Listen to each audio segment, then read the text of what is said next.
It's my, I don't know that, but nonetheless, No, yeah. great. Thank you. I'm so glad you're here. I coach Pam, and she was telling me to. So that's great. Yes. Okay. Yep. Cool. Hi, Mickey. Morning. How are you?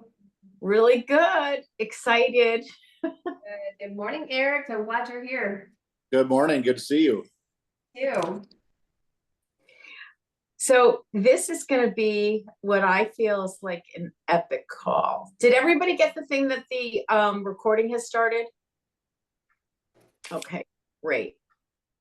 I'm going to keep admitting everybody here. So what's going on in different parts of the country? Let's use this few minutes before we get started to kind of share where you are and what the market's like and who needs referrals. Who needs the referrals? Yeah. This is a great opportunity for you guys to get to know each other so you all can say, hey, I know this person out there, I can refer them. Anywhere in the Phoenix Metroplex, I got you. That's Jean Frederick's sister, by the way. So when she says she got you, she got you. Annie, I think you should have that under your name. Sister. Oh, Leo is joining. Leo's, hey, there's my neighbor. Let's unmute you. Good morning. All right. Good morning. Good morning. Good morning. Good morning. So while everybody's jumping on, you know, it's so cool to be sitting in your local coffee shop and be able to look up and see Leo standing there outside and just feel that like, dude, you really are staying in my hood. So I spent the month with you there. Yeah, you did. And then I left you to go stay with Jean and Susan. Sorry. It's all right. I'm back in Miami. I'm not mad. Oh, that's cool. I am in actually my hometown in Madison, Connecticut. So I'm staying here for a while and then I'll be back on the West Coast. But while everybody's jumping on, Leo, I just want to tell you, this was a group that was started just over 2 years ago. And I coach for Gene's team and I'm on his leadership. And I said to him, we need to do something different. I said, all the Zooms out there, all the trainings out there are very black and white. I want to do a talk show format. My background is communications, radio, TV. I went to college for that. And so Gene, being Gene, said, okay, do what you want to do. So this group has come together. I never know how many people are going to be on it. Sometimes we're small, sometimes we've got a huge group. And the thing is that it is just like an open mic. So we're so super stoked to have you here. I want to get started right away, but I just kind of wanted to give you the background. Some people are new on this today. Some people have been showing up for 2 years. And we love having you here, Leo. This is very cool. So if you want to just give a little bit of background, what I loved, I saw Leo in Newport Beach a couple of months ago. He was on tour, just kind of doing an open mic thing. I got to see a different side of him. And Leo, I just want to give you unplugged. What are you seeing? And then I know we got 30 minutes with you. So just go for it. What do you want us to know? Your history was amazing. Well, you tell me. This is your call. So I love the Q&A format. So if you just want to guide us in the way you want me to answer your questions, I'd be happy to answer them. Okay. So what I'd love for you to do is just tell us a little bit about your background. And you were hanging with some pretty cool dudes on that stage. It's like you're under the radar, and then all of a sudden you're CEO of our company. Well, I was under the radar to you. To me, yes. You were under the radar to me. And I don't know how many other people, because we have some new agents on this call, know exactly who you are and where you came from. So give us a quick little 1-minute Reader's Digest of how you got here. Sure. So I got licensed at 19 years old. While I was a sophomore in college, it was just not the typical route you go in real estate. I went on to sell close to 4,000 homes in the 15 years I was in production. In 2010, I was the #1 KW agent in the world by unit count. And for about a 4 or 5 year period, I was either 1, 2, or 3 in the world. So I've been a mega team and done expansion before there was really named for it. I love systems and processes. I went on to co-found a very large hard money business and a software company called Remind that some of you may use in your markets. So real estate has been what I've done my whole life. I joke that my previous occupation was high school. My wife and I ran all our businesses together. We sold the businesses and moved to South Florida. And I was mostly spearfishing when I got a call from a friend who said, "Hey, this number is going to call you. Pick it up." And it was Glenn Sanford. And so he asked me what I was going to do next. And I told him I was probably going to start another business, but I needed a break. And so he turned out to be a better salesperson than probably most people give him credit for.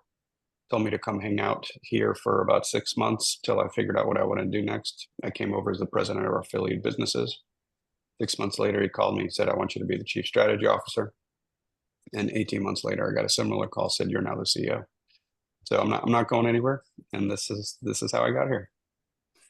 Isn't that fantastic, you guys? So we've got a really cool dude on the call, and Holly just joined us, who is going to hang on a little longer after Leo with his hard stop. So Leo, give us what's going on. We're hearing, you've been on TV, you have been talking about the NAR settlement. Set us straight, because I'm really frustrated with some agents who still don't get that they're not going out of business.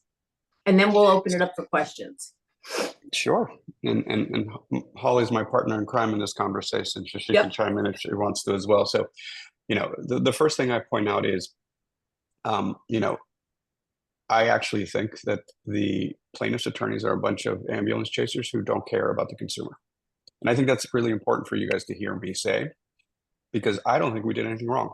I think the form of organized real estate in the North America, US and Canada, is the most liquid, accurate, brilliant, transparent form of real estate on the planet. And that's coming from someone who operates in 24 countries, right? Like I just sold my parents' house in Belize, and it took 4 years and 5 realtors, and I think I ended up paying 10%. And it was a headache because there is no MLS, there's no cooperation.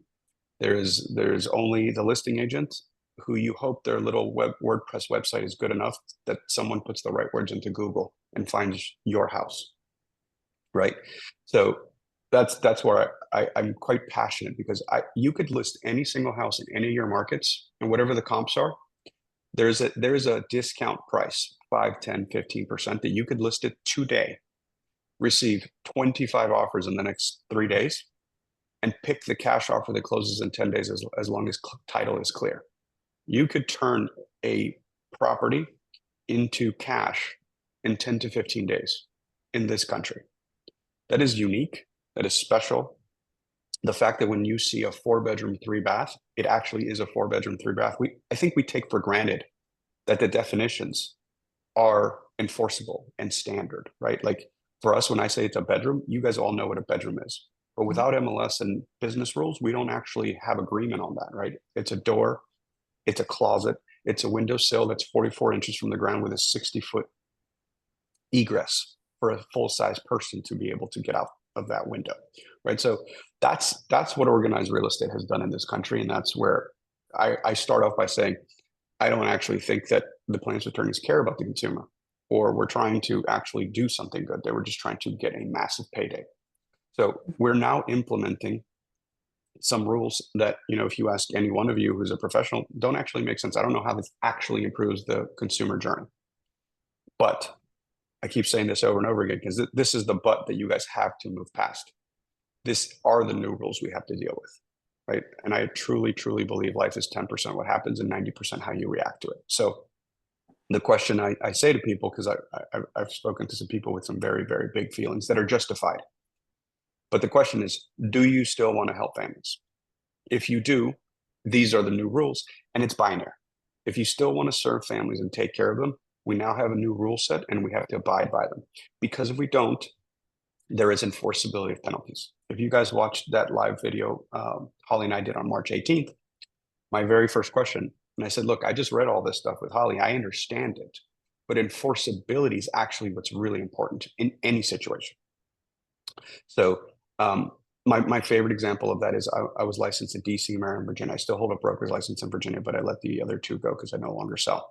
And one rule in Virginia, if I broke it, the enforceability of the penalty was up to $1,000 fine. If I drove across the river into Maryland, that was literally 6 miles from my front door, where I was also licensed, and I broke the same rule, the enforceability of that penalty was up to 1 year in prison. Same real estate rule, different DRE.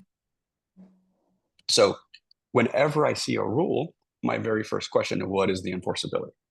So when Holly and I, about 4 or 5 weeks ago, collectively decided to break the internet without knowing it, when we decided to make some new rules, we were interpreting the NAR settlement, the DOJ commentary, which is real because it was a cease and desist to California Association of Realtors, and then most importantly, how the MLSs were going to enforce all this.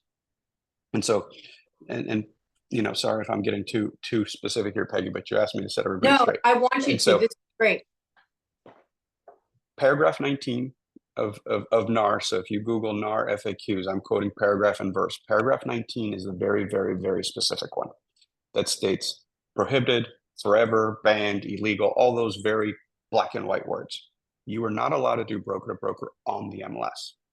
You scroll down to paragraph 32 and it says, well, you can do it off the MLS, but we just can't catch you doing it on the MLS. So that is a contradiction in and of itself. Mhm. California Association of Realtors attempted to create a form to follow paragraph 32 of broker to broker compensation. They were hit with a cease and desist from Department of Justice, said, don't you dare. And they didn't dare. They did not amend it. They didn't create a version 2. They just said, we're not just going to do that. We've seen Austin Board of Realtors do the same. We've seen Kansas City Association of Realtors, the city where Catchmark lives, and this was tried. So many other associations are saying. So Holly and I decided in a vacuum, the two of us, that we were going to eliminate broker to broker, which doesn't mean we don't work with buyers agents. We're just saying if there's compensation, it'll come from the seller to the buyer broker. Our listing agreement relationship is with you and the seller, and you and the seller, after educating the seller and presenting them all their available options. And I think that's the key here, is that the seller understands that it's not mandatory. It's completely up to the seller for her or him to make that decision. A seller may offer seller direct compensation that you're advertising off the MLS, following your MLS rules. The seller may say, as in CRMLS, so for the ones that are California based, there's a yes, no toggle if the seller is willing to pay concessions or not. Or the seller doesn't have to say anything. And then you just put it in the contract. And anytime where there's someone stuck on that, I remind them of, like, have you ever had a listing that was listed for X and a buyer's agent called you and said, hey, will you take $50,000 less than list? Will you take a 60-day rent back? May I have the hot tub that's not in the conveyables? And what do you all say every single time? I'll check Put it this. in writing, put it in the contract, right? I'm not going to verbally negotiate anything, because statutes of frauds is a specific rule at the federal level that applies only to our industry, right? We're the only industry where oral agreements are actually not enforceable, right? In just about every other case, if you can prove an oral agreement, you can actually enforce it. We have a specific rule at the federal level called statutes of frauds that supersedes that in real estate. And we're like the only thing where it's like, it doesn't matter. It has to be agreed upon by the buyer and the seller in an enforceable agreement. So If I can that's- jump in here real fast, Leo, because I think what I want you all to know when we were having this conversation, the decoupling of commission needed to happen years ago, like 15, 20 years ago. Some states did it really well. Some states were not. When you go in and take a listing, traditionally, we've always negotiated the whole package, right? What you would get paid, and then also potentially what would be conveyed to a buyer's broker. No longer do you need to do that. And what we wanted to make sure that there was a clear line in the sand, because the whole reason the lawsuit was filed is sellers were frustrated because they didn't have the choice. And so by decoupling the commission, when you go in to meet with the seller this afternoon, you're literally going to say, hey, I work for X. That's my portion. And that's all you're negotiating. And if you do it that way, while you have other competition out there that are still trying to negotiate the whole package, you all just made the case of why to hire you. One, you know your value, you're succinct and specific in it. It sounds cheaper to the consumer. And then you can start to talk about what's important to the seller and what is offered to a buyer broker if they choose to go down that path. And it puts them in the decision point. And that's the key to all of this. That's why the decoupling was so important. That's why the the breaking apart and not sharing your commission. That's what's so important to us is you work too hard. So your listing commission should not be shared. You shouldn't commit to that. And that was why no broker to broker. Sorry, Leo, I just wanted to jump in there real fast. No, no, no. That I invited you to add to what I was saying. So that's a perfect segue because I said that's half of it. The other half is the buyer rules, right? So this is the part where depends on what you focus on brings the most anxiety. So now a buyer has to sign a buyer representation agreement prior to touring property. And that's a very specific thing. Because again, if you're asking me my broker opinion, my professional opinion, I don't think it should be before touring. It should probably be before writing a contract, right? If you think about the process, that creates a lot of friction. But when Holly and I came up with the buyer broker agreement, it's a reaction to the rules, because what Holly and I have been told is that some of your MLSs are going to fine you $5,000 if you don't have this thing signed. And oh, by the way, some of them are telling us that Holly is instructed to return your buyer commission to the seller, and you're not allowed to get paid, right? So the penalties of the enforceability are really, really real. So a couple things. Your buyer broker agreement has to be signed prior to touring and has to state how much you're going to make, and you cannot make $1 more than that. So if we understand that the buyer broker dictates what the buyer agent agreement states, that's actually a really good argument to why would you commit the seller to paying anything upfront? Let's just use numbers for an example. Let's say you had a buyer broker that said X, and that could be a flat fee, that could be managed services, that could be a percentage. And then the seller, via the listing agent, is committed to advertising more than that. You've given away a half a point, 1%, 2%, a portion over that, right? And the best example, I think Holly, I'm borrowing this from you, but let's say someone's advertising, lists the house for $500,000, and then offers a $50,000 concession, whether it's for a roof, for a pool, whatever. Pick an item that's very large. In the mind of a consumer, and in your mind, what is that house listed for? $450,000, not $500,000, right? So that's where the decoupling and truly fiduciary responsibility to the consumer is what I think is at stake here. And so what I think will happen, if this is just my personal opinion, because I think I've talked to probably 10 different media outlets in the last 14, 15 days. And the only question everybody wants to know, it's like, Leo, what's the new fee? And I said, the new fee will be what the new fee is. Right. Mm-hmm. And I'm not being coy or playing tongue in cheek or trying to be cute about that answer. Fees vary depending on what part of the country you live. Fees vary on the market you're in. Fees vary on the price point that you're in. So I fully expect variability going forward, just like we see on the listing side. So I think where people get very emotionally charged here is when they picture a blank slate to start from versus a parallel. Right? When the mind has nothing to go on, the brain actually fills it. It's a psychological process of filling gaps, and you start creating stuff. That's when you create 99 scenarios in your head. I always say this is a lot more like the listing side. Assume every buy-side transaction is now like a listing. And I'll play this little example for you because this resonates with people. Imagine, Mike going on a listing appointment and the seller asking, Mike, what am I going to pay you? And Mike says, you know what? We'll see when the offer shows up. And it's like, Mike, how long are you going to have the sign in the ground? Well, I guess until I get tired or you ghost me.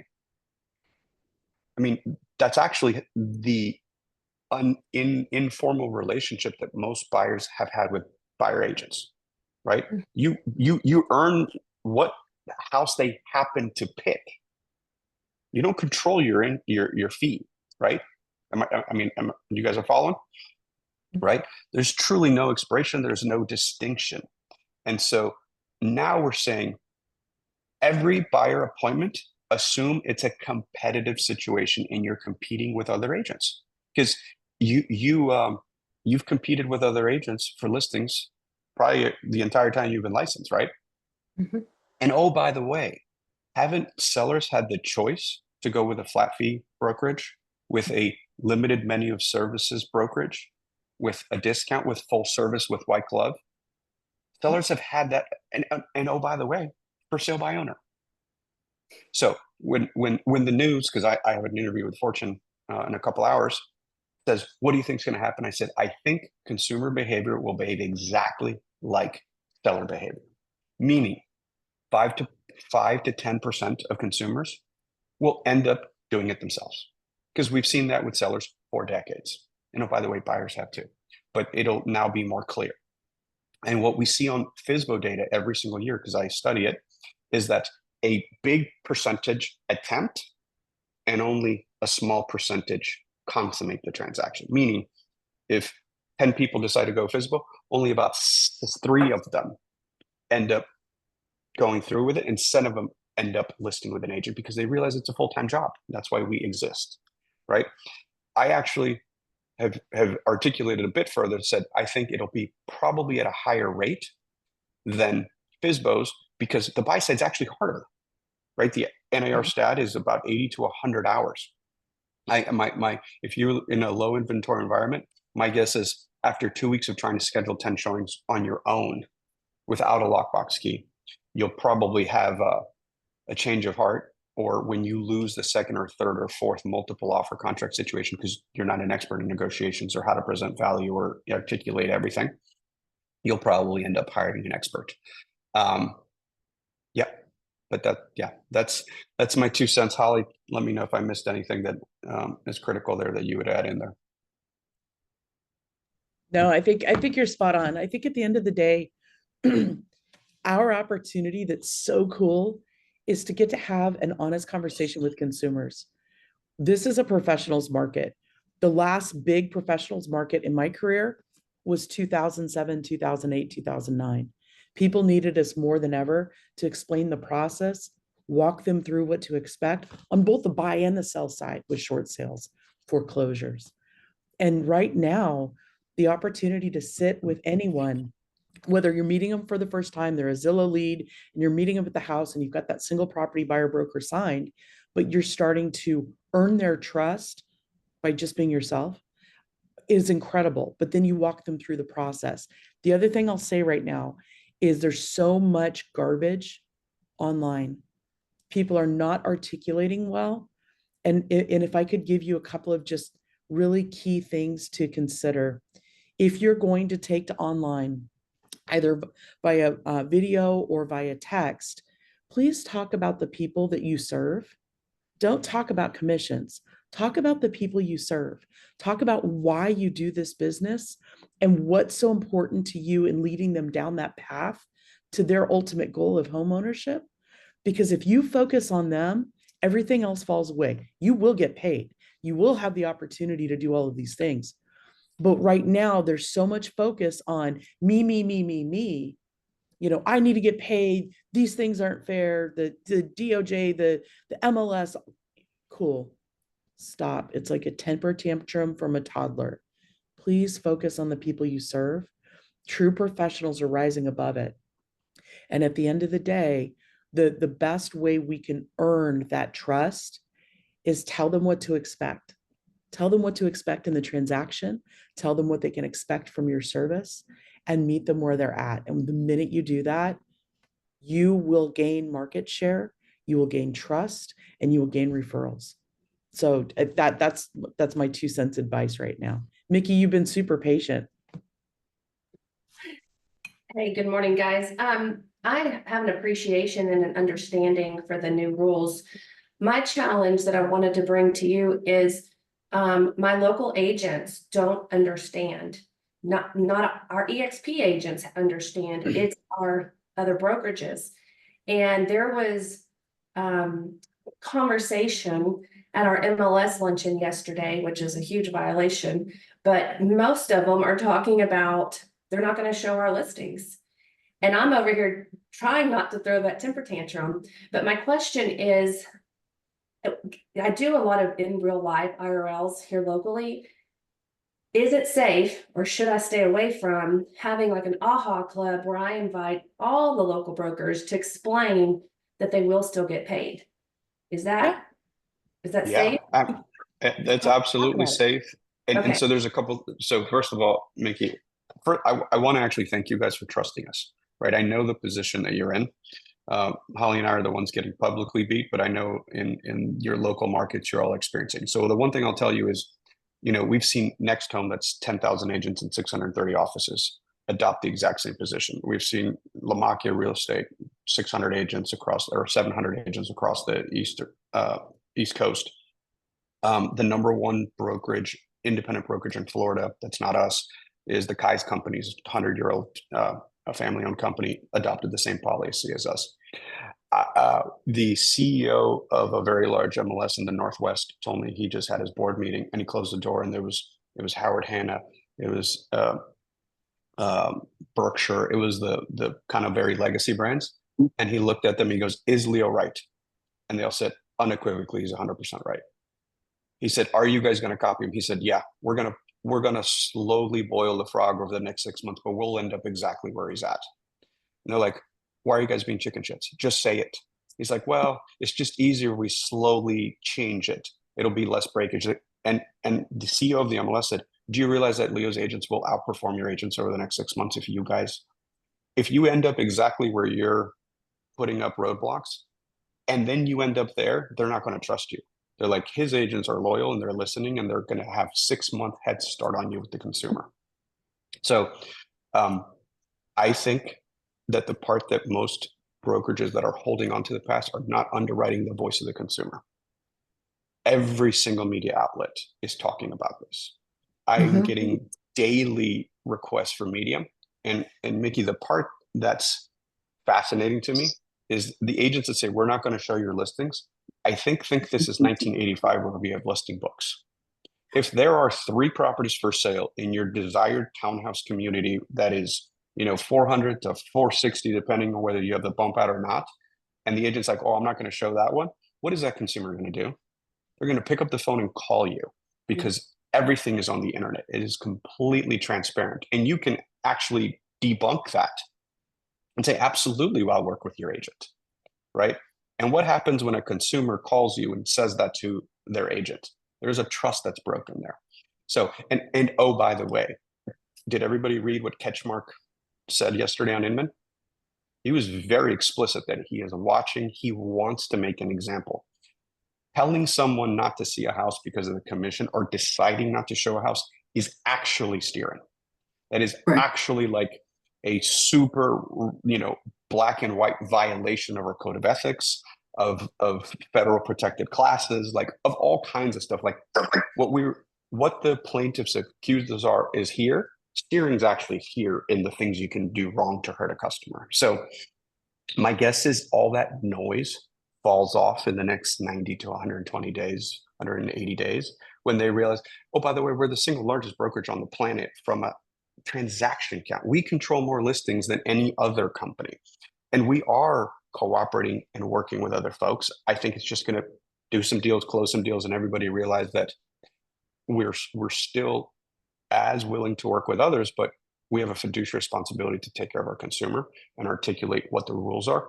And I just think it'll clear itself up. But that's why, I've been very loudly talking about what I think is called the messy middle. And what I can't predict is how long it takes.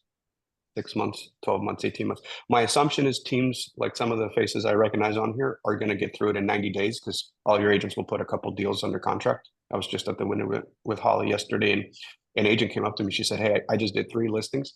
And she said, "I honestly didn't quite grasp it until I actually said it to a seller and signed the agreement, and realized it was actually easier. It was actually simpler. It was more logical than the way we used to do it." I said, "This is my fee."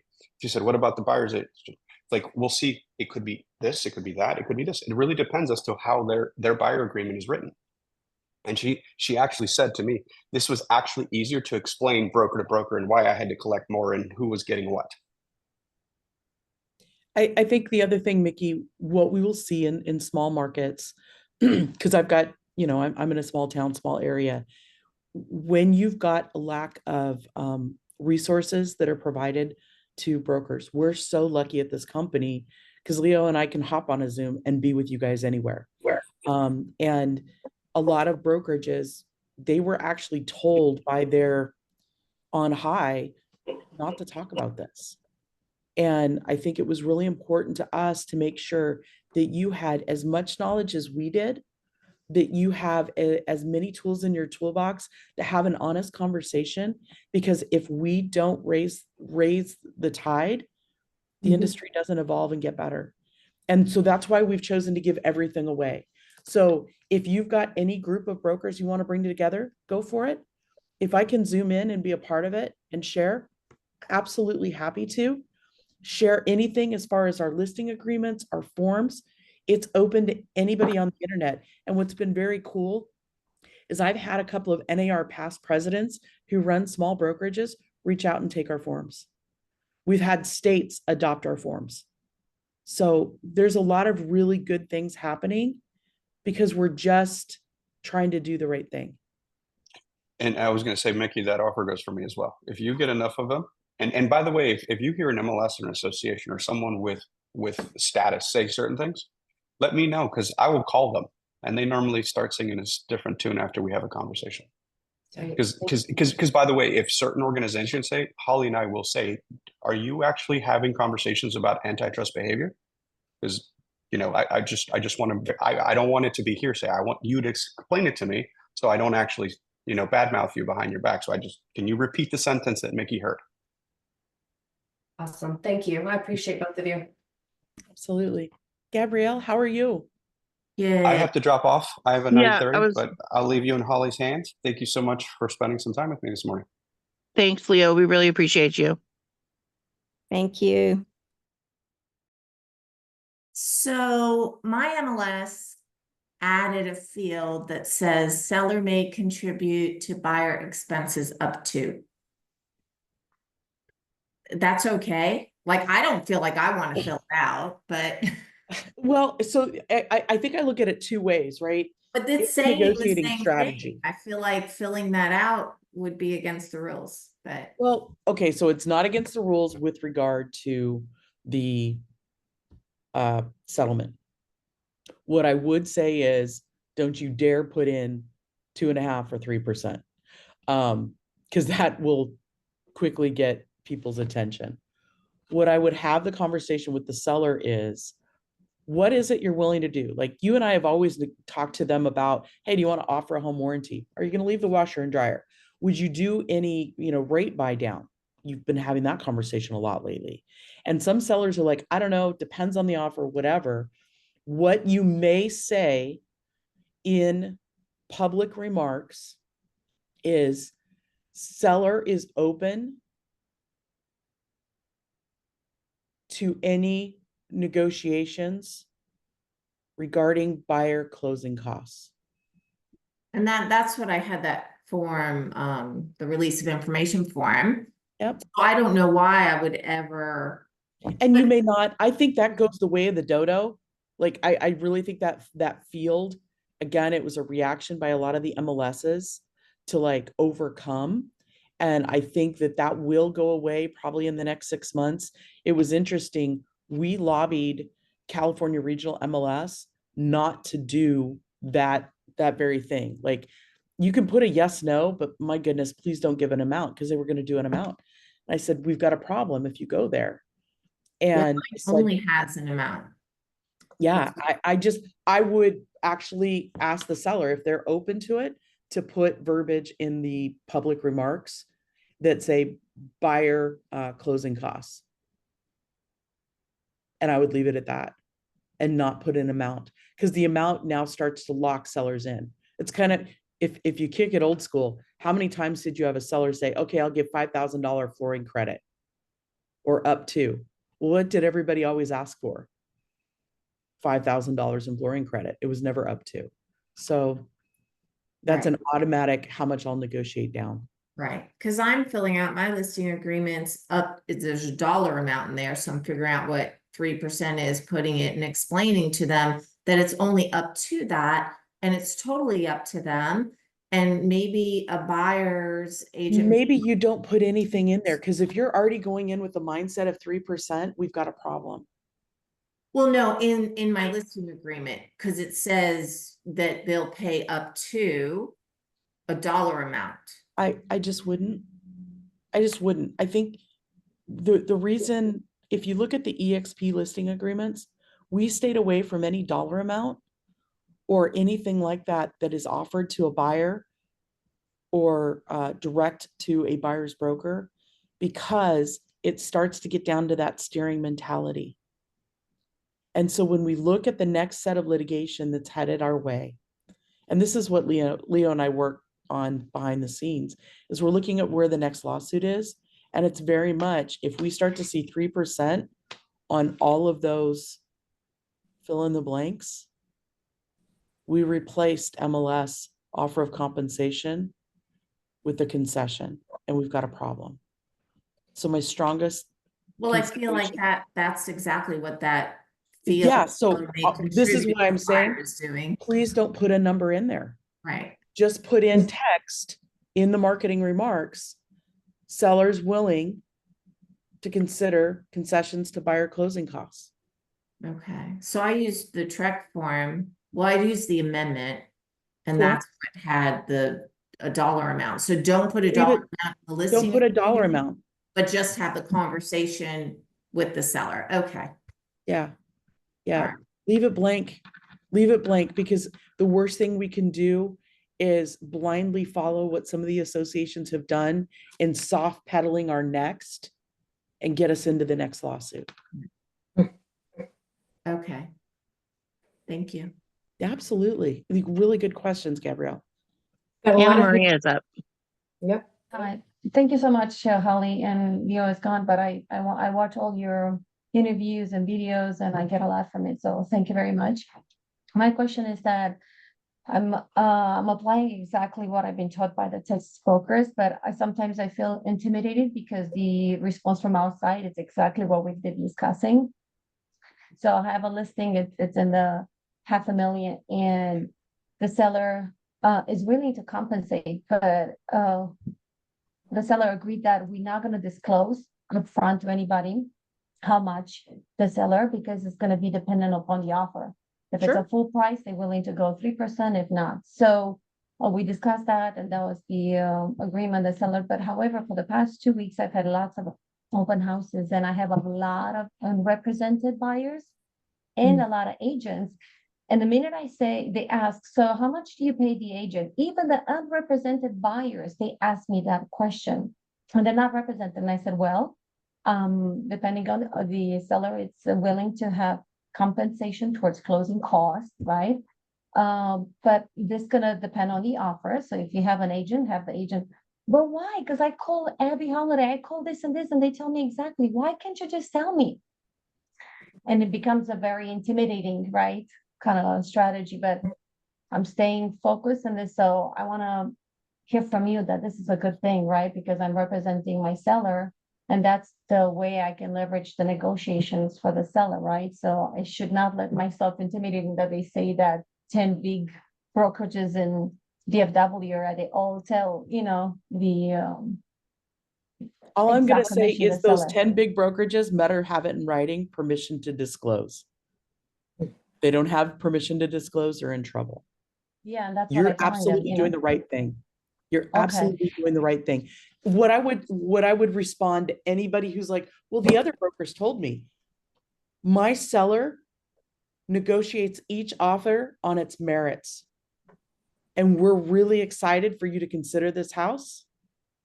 We'd love to see your offer so we can get into a deeper discussion. Yes. Yeah, Like, that's I kind want of to what close them. Like, you think you want to, if they're an unrepresented buyer, my goodness, what are you worried about an agent? Let's talk about you.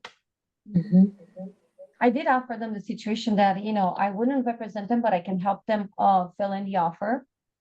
Because, Absolutely.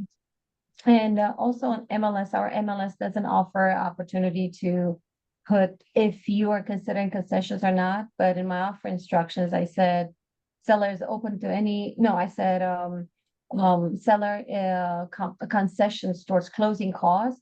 Recommend using 2401 and 2406. These are the forms that it's not broker to broker. Is that okay? I might suggest that you alter that slightly. What I've been told is that we don't want to put things like that in the private remarks. That's just agent to agent. We actually want to put it in the public remarks and all I would say is seller is open to negotiating buyer concessions. Period. And I would put that in the public remarks so buyers see it. Buyers see it on Zillow. Make that common, make that known. Like seller's open. So once again, seller is open to negotiations towards buyer concessions. Yes, And it's up to the buyer if these concessions go towards to compensate his agent 100%. versus closing costs. Okay, and it's completely legit to put it in the public remarks. Yes, you can put it in the public remarks. And the other thing is it's buyer concession, not buyer broker commission. The minute you say buyer broker commission, you're in violation. So it's buyer concessions. Should it be, should I also call CCAR, which is my MLS, to confirm that I can even use the word concession? You can use the word concession. You're more than welcome to call, but you can use the word concession. Okay, But it should thank you so much. absolutely be in the public remarks. okay. Thank you That's so what I much. was going to ask, should we call our local boards just to make sure that in their minds, that's okay? Well, so I think two things. One, I'm getting this out of the folks who guide the legal counsel that guide the Council of MLSs. So they're actually teaching this to all the people who are the rule makers. And so the short answer is you're more than welcome to call.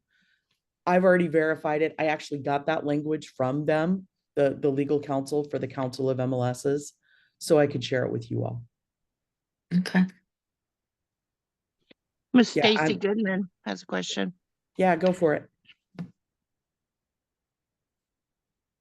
So I was just going to comment on and I'm on Stacy's. I'm Kevin, but anyway, I'm commenting on the amount that MLSs are allowing. That I just got an email. I'm on the MLS committee in Arlington, and we voted to a yes or no box, but no box for the amount. And the email yesterday said that most of the MLSs that voted to have the amount disclosed are now removing that amount for the very reason you're talking about, because it does handicap a seller, and it does imply that you're doing something that's against the DOJ. Yeah, it's interesting, and I'm so glad you brought it up, Kevin, because we met with a couple of industry leaders in June, and they said, please lobby to remove the amount. And I at that time I was like, we don't have that kind of clout. And they said, you've got more clout than you believe. So we started making phone calls and gently suggesting, because when you think about concessions and the amount, when do we negotiate that? Mm-hmm. At the time of offer, or sometimes in the middle of the offer, right? Like you've got repairs, you've got maybe the appraisal comes short, all of those types of things. So why would we give the seller's confidentiality and fiduciary away up front? It makes no sense to me. So yeah, behind the scenes, our team has been calling MLSs and different brokerages and just gently having conversations of, hey, you might consider, please don't do this. And lobbying states who have really terrible forms. Fortunately, Texas did a really great job, like Austin Board of Realtors killed it on their forms. Absolutely did a phenomenal job. California was one of the big ones, was the big one that had it and then removed it. Yeah, and we were right. We watched when the California forms first came out. We weren't going to do a listing agreement. When we saw the California listing, I was like, oh, we're doing a listing agreement as a company. Mm-hmm. And so we wrote our own listing agreement, and that's now being adopted by other states and other brokerages. which is great. Like, we just wanted to be super straightforward. But we sent a letter to California Realtors Friday night because in their purchase contract, they're requiring a copy of the buyer broker. And I was like, what are you doing? That's nobody's business. Please don't, please reconsider this. So we're not done. And in fact, in a lot of areas, we're rolling up our sleeves as a company to just kind of lean in on, hey, please do good things here. Please do the right thing on behalf of our consumers. We know that you can get in a room and think that it should only be this way because of how we've always done it. And I would challenge anybody right now that if you think we can get away with what we did 6 months ago, you're sorely mistaken. We need to take care of our consumers today and have honest conversations. So that's interesting, Holly, because I remember back, I think it was either the 80s or the 90s when the buyer broker first came out, and the other brokers had us fax over our buyer agreements, and then they would even call them to see if they actually signed those. Yeah. So we can't go back. We have to stand firm. I know a lot of people have had their hands up that have been up for a while. I had to go to my iPhone, guys, so I can't see everybody. If you can just kind of jump in. I have a question. This is Go ahead. Tania. I'm in Northern California, and Mickey, I've had a group of agents, broker agnostic group for the last 5 months. We meet monthly, and it was generally to cooperate and just reconnect and share ideas. And of course, it's centered around the NAR settlement. And today I have 20 of them coming to my house for another meeting. And it's going to be interesting because some of them are on the CAR, on the California Association board, some are on NAR, some are on MLS. And I've been using a buyer representation agreement for 30 years, and only one other person in that group has. And so it's been an interesting education, but it's an opportunity for us to show our colors and show what we're doing. The question I have for you, Holly, is I've heard so many different things now about the open house. And I went to an open house on Sunday, and the agent immediately said, not an EXP agent, you need to sign this form. And I said, no, I don't. And I looked at her and I gave her my card and I said, even if I'm not an agent, if I have representation, I do not need to sign in your form. Isn't that correct? That is correct. So why are California so many realtors- agents, even on tour yesterday, they had the form out, and I'm like, Yeah, what are you it's doing? a lack of understanding, and this is where California Realtors, I saw the open house form. It's not needed. What I want you all to know is if you are holding an open house on behalf of your seller, you do not have to have buyers sign anything. Okay, The good. minute that buyer starts to talk to you about things they can't Google, that they can't find on Zillow, like how many bedrooms, how many baths, the square footage, you're built. The minute they start to ask you about, well, more than just the school district, right? Because you can always say the school district, but like, okay, what are comps? What recently sold in this area? What do I need to know about this house? How long do inspection periods take? All of those types of things that would lead you down the path to becoming their agent. That's where you can take a pause and say, I'd love to guide you through all of this. And I'm super happy to work with you. Before we go any further, I want to establish, would you like to hire an agent for the purposes of this house? And then you can have them sign that single property buyer broker. It's just for that house, maybe just for that day, maybe just for the weekend, whatever. And now you can answer questions because you established it and you're following the rules. Because I heard on a Zoom on an interview last Friday, one EXP person said we need to have that signed, and I thought that's not what Holly has. That's not correct. So Right. California Realtors created a form that they're trying to get people to sign. Stop it. Thank you. And this is what's so important about all of this is I want to make sure that you all are empowered to think for yourselves, understand what the rule is, understand the workflow, because right now there is so much garbage being shared that's not proper.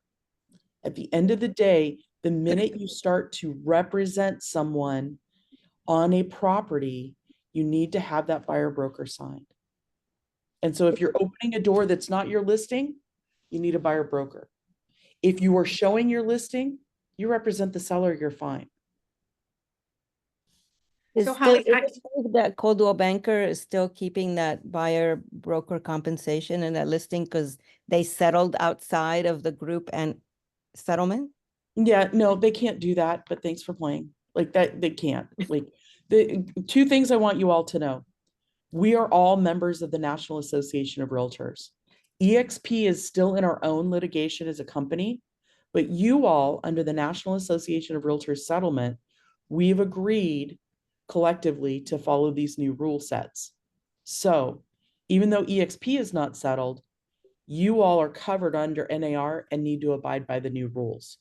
Coldwell Banker, as a company, has settled, but all of their agents who are members of the National Association agreed to follow the new rule set.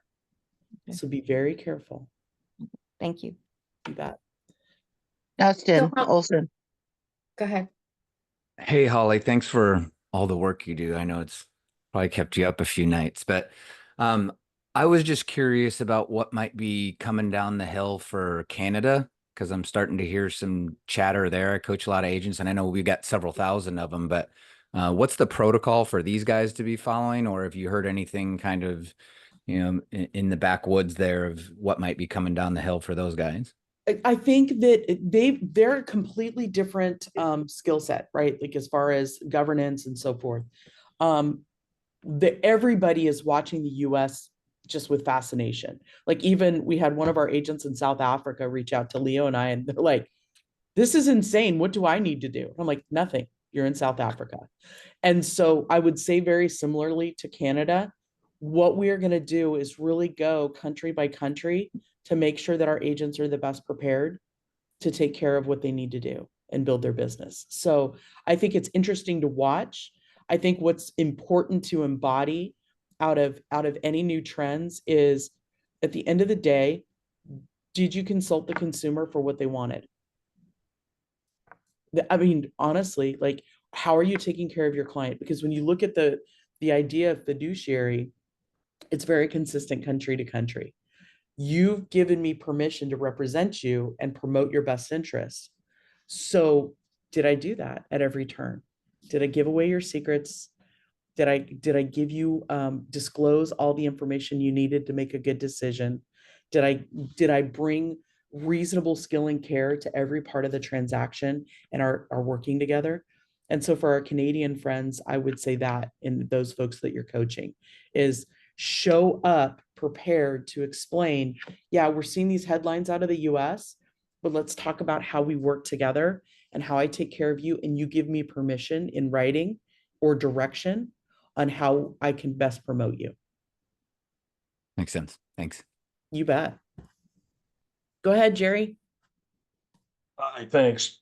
Can you hear me? Yes, sir. Okay, good. I'm on the Netris board here in North Texas, and their representative. And what I was wanting to find out is about being an intermediary. How do we handle that? So Texas, you all are unique, and I will fully disclose, I'm in Arizona, and so we do not have that privilege of being an intermediary. You either represent somebody or you don't, and if you don't get paid. As far as the intermediary, you still need permission. Like if you look at the way the lawsuit breaks down, and it's your seller or your buyer, you're going to have something in writing that establishes how y'all are going to work together, and that fee for service. And so at that point, I want to pull agency and that fee for service apart. Your listing agreement identifies how you work for the seller and the different ways, becoming an intermediary, blah, blah, blah. So that kind of leads to agency. When you discuss your fee for service with a buyer, that's your buyer broker agreement before you open a door. They may say, I don't need your full service agency. I just want you to do the pieces of the transaction. Okay, it's still a fee for service. If I don't have that buyer broker from you before you open the door, I don't know how you get paid.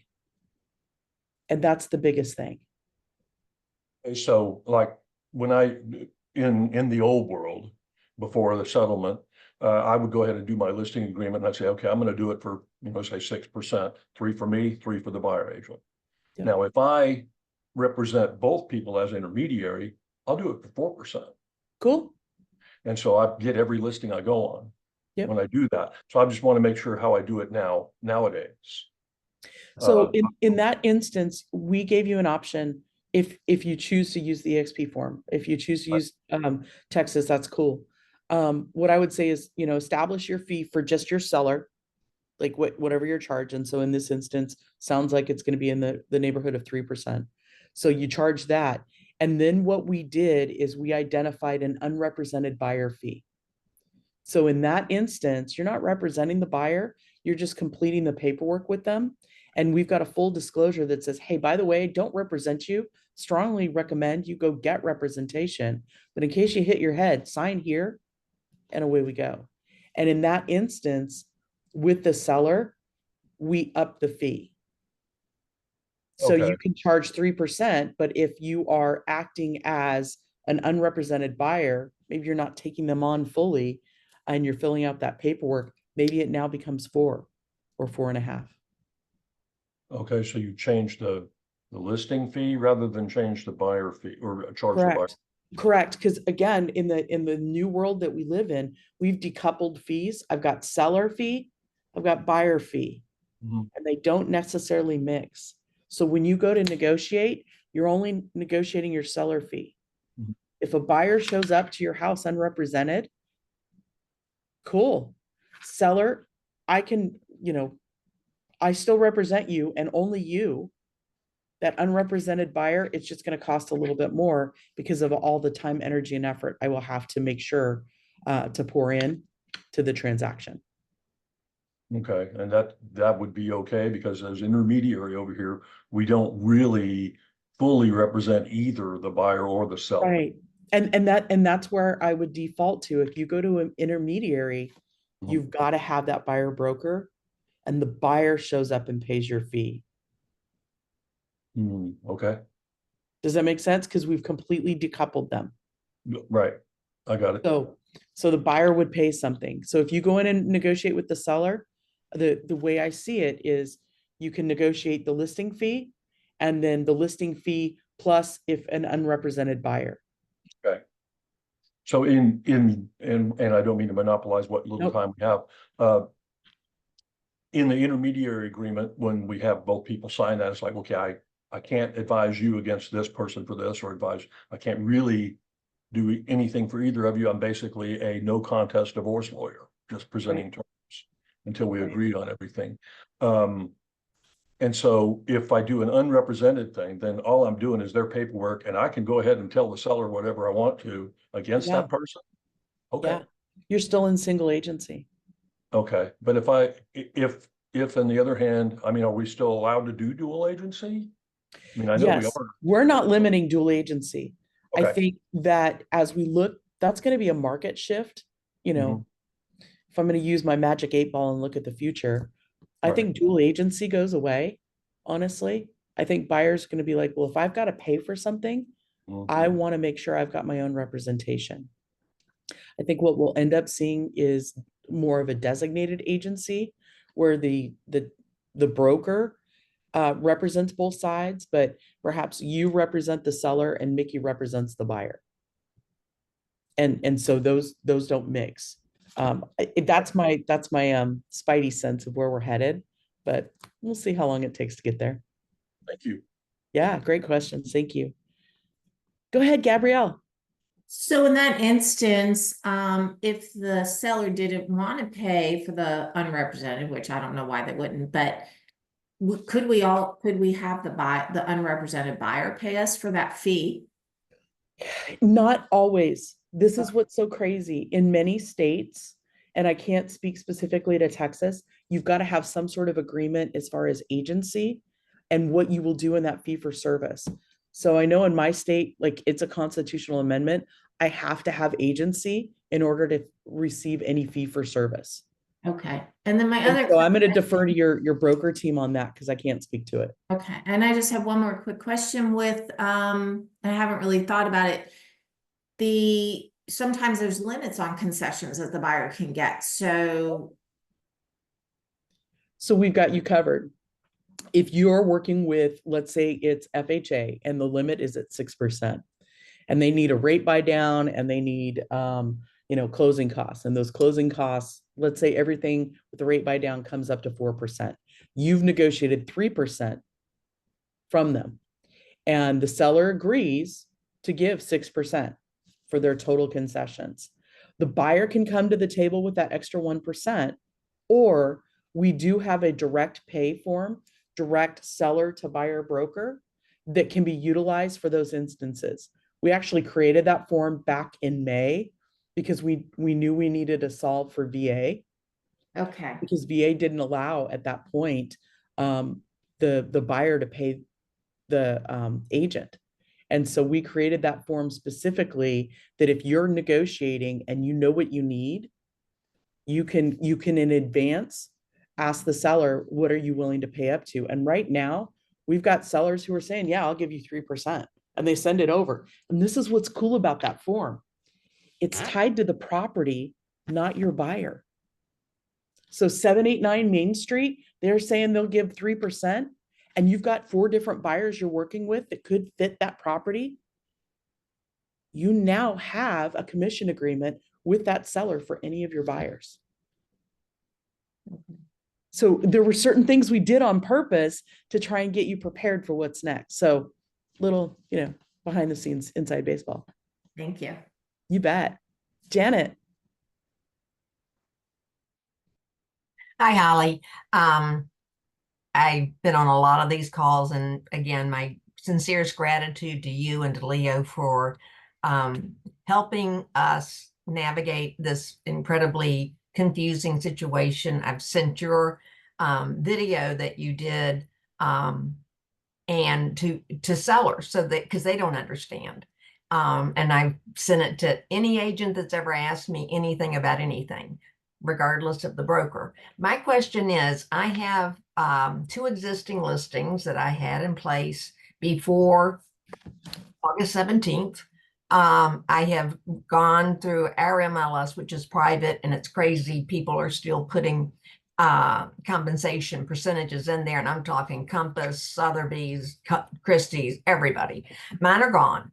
Now, I know I need to I have sent an addendum for our listing contract to my clients, and I have adjusted my compensation on there. Is that okay? Yeah, absolutely. We did do an addendum to your listing agreement. That's in Skyslope, if you want to Yep. use that one. That's the one I used. Super. That kind of clears things up. We just wanted to keep it simple. I'm so thankful that you are, wise enough to go ahead and take the steps to remove offer of compensation. I know we've got MLSs nationally that have opted out of the settlement agreement, and we fully recognize those MLSs put us in jeopardy. And so we are strongly encouraging every agent who's a member of those MLSs to make sure they're not offering broker to broker. They're not publicizing it, because again, as a member of NAR, we all agreed to it, even though the MLS didn't. So, and I know some of you are like, well, I didn't agree to the NAR settlement. Yeah, well, I didn't want to write a big check personally, so I'm gonna agree to NAR settlement. That's great. I just wanted to make sure I was within my bounds to actually renegotiate my professional fees with my seller. Always. Thank you. Always. Thank you. Holly, All do you right. have time for one more? Yeah, let's go. Dee Dee, go for it. Hi, thank you, Ashley. Holly, thank you, and Leo again for doing this. My question is, in attorney states, there's a little bit of talk among agents saying that buyer agents are going to go away because attorneys can represent the buyer. Therefore, these buyers don't need to create agency with any agents. They just use an attorney. Your thoughts?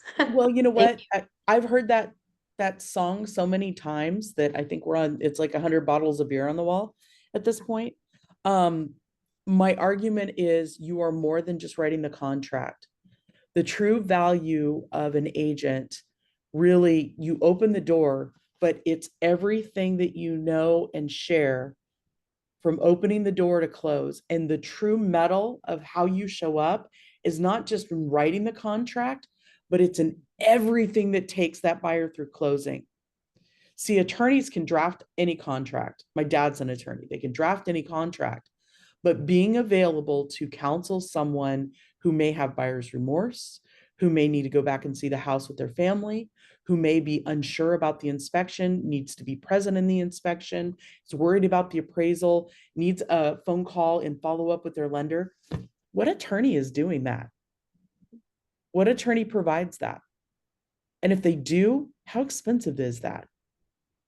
When you look at how you and I show up, particularly contract to close, the years of knowledge that and every transaction that you've poured into that single buyer that's now in front of you is insurmountable.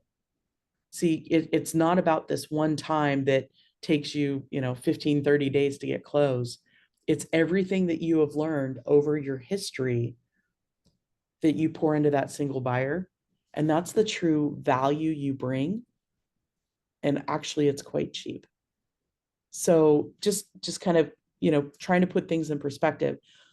There will always be those folks who say, yep, I don't need a specialist. Awesome. But when you have a healthcare issue, do you want a specialist? Yeah. My sister is actually a travel agent. And when she was like, yeah, I'm going to get into being a travel agent, I was like, what? Like, you make me crazy. I can get on, American Airlines and book my own tickets and all that kind of thing. She specializes in high-end super packages to put people wherever they need to go. She puts these packages together and maps everything out. And that's what you do. She gets paid well for it. So at the end of the day, people pay for convenience and time. People are willing to pay for specialty and knowledge. And when you look at how you show up in the transaction, buyer or seller, people are willing to pay for that. So never underestimate what people see you in value.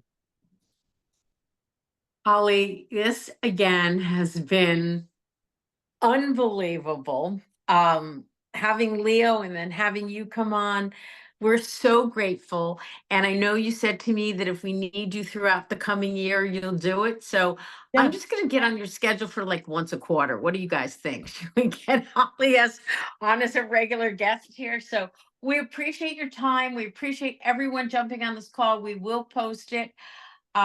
Thank you guys. We are not going away. We are not going out of business. And because of these calls and all the other calls, we get to show up as the best agents out there. We get to show everybody else what it's like to work in community, in culture with our group at EXP. So thank you guys. Thank you all. We'll see you soon. Happy Safe day. travels, Holly. Bye. Thank you. Bye.